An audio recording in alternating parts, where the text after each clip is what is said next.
What's up, guys? This is the Gospel According to Mark with a C. He is I and I am he. Just taking some time to tell you exactly what's on my mind. Thank you for joining me once again, my friends. Guys, let me kick it off by saying this. When I got into Star Wars way back in the day, it was because it appealed to my sense of imagination and adventure and excitement. I really felt like there was no place in the world that I could not go when I watched Star Wars. It just spoke to me and it set me free. There was so much going on in my childhood and everything, and I needed an escape. And I got one big time with Star Wars, and I will always be thankful and grateful to the maker, George Lucas, for providing that world for me and my brother and so many countless others to escape from. And when we found each other throughout the course of life, whether it was conventions or whether it was comic book shops or even at school, in the streets, whatever, we came together as a community, and it was beautiful. It was beautiful. I mean, there was always debates, like healthy debates and all that, like who's your favorite character, Han Solo, Luke Skywalker, Leia, Chewbacca, C-3PO, things like that. But for the most part, there was a real sense of this is our thing, just as people, as human beings. This is something, a shared passion, something that we all love. And it's always been that way, guys. And it's just frustrating now to get to this point where people are determined to dictate to everyone that there's been something wrong with our fandom. There's been something wrong with our community all of these years. If you're a black fan, they're trying to hypnotize us almost into believing that we never had a place here. You know what I mean? It blows my mind, man, how every new project that comes out from Star Wars these days, they all market it the same way, through diversity and inclusion. And ironically, what ends up being the real case is it turns out to be diversity and exclusion, because all of this so-called diversity usually involves throwing out the so-called old, the so-called true fans. You know what I mean? But when we walk away from this stuff, because there's definitely been a decrease in quality, then they have a built-in excuse. Well, you're all just bigots. You're homophobes. You're all of this. The people who have sustained this intellectual property for decades. It's amazing. And I have another example of this. And I just want to ask you guys, are we sick of this? And when I say, are we sick of this? Specifically, I want to say black people. All right. So-called diverse people, Spanish people, gay people. Are we sick of this? Are we sick of them using us, using so-called marginalized people to push their mediocre, substandard products? You know what I mean? So let's look at this article that I have here. The article is on EW, or as some of you call it, Entertainment Weekly. And I want to read this to you guys because this is really taking it to an extreme, guys. And it just shows you just how far these people are going. You know what I mean? To just push this ridiculousness. And it says here, Amandla Stenberg on how the Acolyte has made sci-fi safe for black nerds. The Acolyte, guys, you know that this is an upcoming Disney Plus show, and they're going to market this the same way they did Kenobi, the same way they did the sequel trilogy, everything that they come out with now. You know what I mean? Everything has got to be marketed through diversity and inclusion over the actual quality of the storytelling. All right, let's get into this. The Acolyte cast speaks out on being the most diverse Star Wars project ever. Okay, they're going to make some history. All right, and it goes on to say, it's already standing out well before its 2024 launch date. It's the most inclusive and diverse live-action Star Wars project ever. Now, check this out, right? We're going to run down the list, all right? We're going to do our little checklist. Not only is the show's lead, Amandla Stenberg, a gay, check, non-binary, check, black, check, intersectional, check, feminist, check.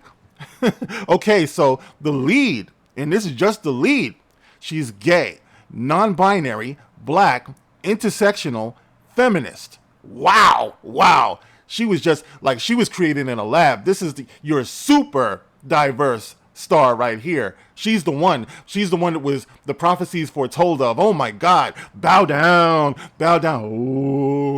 Oh. That's her, but not only her, but they're joined in the cast by Queen and Slim star Jodie Turner-Smith, who is also black, check, South Korean, check, Lee Jung-jae of Squid Game fame, The Good Place's Manny Jacinto, a Filipino, check, Chinese, check, descent, the Spanish-born, check, Daphne Keene from Logan. Chicago fires Charlie Barnett, who is black, check, and gay, check. And Rebecca Henderson of Russian Doll, who is gay, check, and married to showrunner Leslie Headland. Woo, check, check, check, check, check, check, check, check.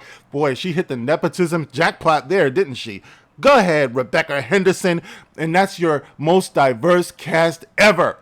Most diverse cast. All right, so they brag about who's black, who's gay, who's feminist, who's Filipino, who's Chinese, but they don't brag about who might be white, straight, male.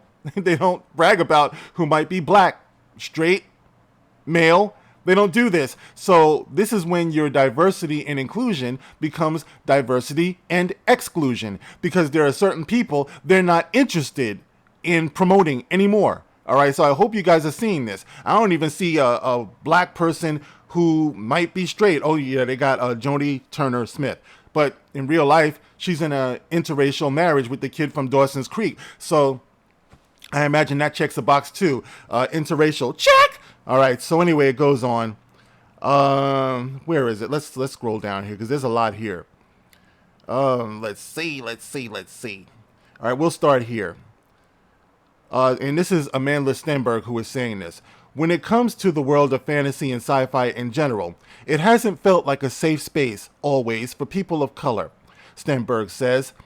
And it's been a world that I've always deeply loved and been invested in. So to be in any way, shape, or form a part of that wave is ushering in inclusion and safety for black nerds. It's my dream come true. Inclusion and safety. It hasn't always felt like a safe space for people of color. And see, this is why I started the video the way that I did, guys. All right. You see these beautiful silvers right here? I didn't just jump into this yesterday like Amandla there. I've been here for a long time, and my experience has been that it's always been safe for me to be here. Okay, I'm sorry. I was just never that black nerd who got thrown into lockers. But guess what? White nerds got thrown into lockers. If you were a nerd in general, it wasn't always safe going for you. If you were a geek or a dork or something like that, that wasn't my experience. But I'm just saying, she's saying it hasn't been a safe space for black nerds. So let me tell you something, guys. Let me ask you something in the interest of fairness, okay? If you were a black nerd who was beat up, who was practically lynched, persecuted, run out of town, run out of conventions and things like that, please tell your story in the comment section below. I'd like to hear it. If you were a black nerd, not a nerd. We all know that nerds were run down and bullied and shit like that. I want to know when you, as a black nerd, felt so unsafe in this community, in this fandom. I want to hear about your experience, please. And I want to hear a lot of them too. So, for what it is, please get in the comment section and let me know if you were a black nerd who were just, oh my God, I don't know. Should I go into this movie theater? Were you blocked from going into a movie theater? Was there a black nerd civil rights movement? That's what I want to know. Where you had to walk around outside of a movie theater, outside of a Star Wars movie theater, talking about, I can't get in. I should be allowed to be recognized as a lover of Star Wars. Who blocked you? Who stopped you from getting into this fandom? Because that is the narrative that these people are running with.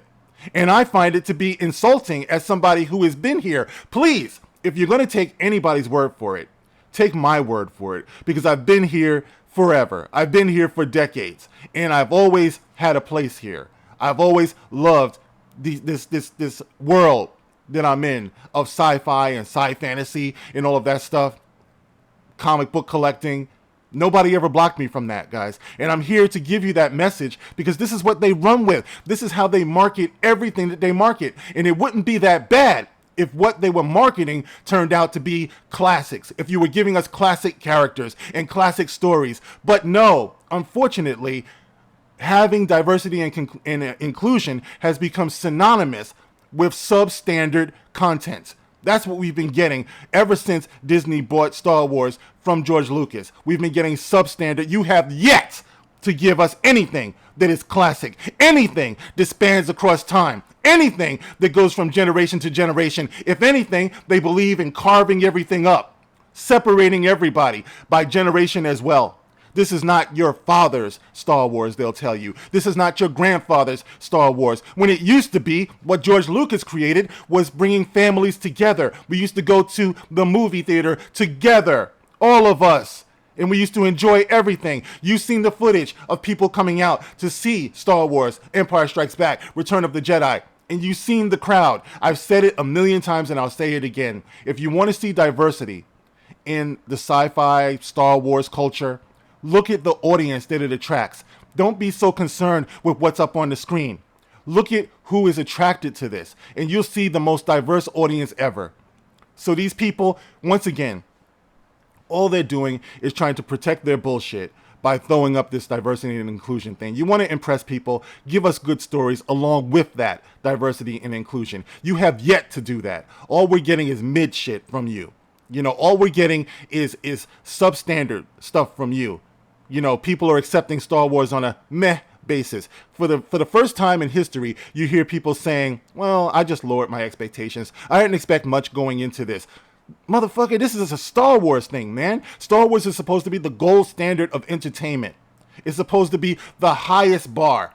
But people are just saying, I went in not expecting much. And any Star Wars is good Star Wars, as long as we're getting some Star Wars. Thank God there are still people like me and voices like the Dark Council who are out there that people are determined on both sides to ignore and not promote. Because we're the ones who are killing the narrative. You know, everybody else just keeps on talking, and you might blow up.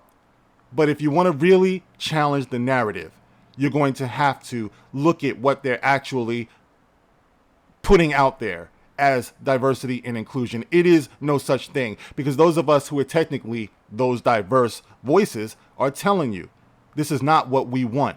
This is not who we are, and we're not accepting it. Take my word for it. All right, guys. So anyway, does this make you excited to see the Acolyte, black people, you know, and all sorts of diverse people? I don't care who you are. Aren't we tired of being used this way? Every time they have a new project, they grab us and throw us out front so they can't criticize it. Because if they do criticize it, they got the built-in excuse already. Oh, you must be racist. You must be homophobe. You must be sexist. It's bullshit, man. You know, and it's played out. But anyway, how does this make you feel about the upcoming Acolyte show? All right. Does it have you hyped to see it? Is it turning you off from seeing it? I know a lot of you are just done with Star Wars as it is. But guys, I keep talking about it because our voices are important, no matter what people say. You always hear people say, oh, well, whatever you're doing, it doesn't matter anyway. What the hell is that kind of thing to say? We have freedom of speech. You know, as customers, we have a voice. As consumers. So when is it ever good advice to just shut up when people are marketing something to you and they're using you to do their marketing? All right. You're not going to see me do that, guys. But anyway, get in the comment section and let me know how you feel about Amandla Stenberg and the cast of The Acolyte being the most diverse Star Wars cast ever. And as always, guys, I thank you for listening. I'll catch you on the next one. This is The Gospel According to Mark with a C. Rock on.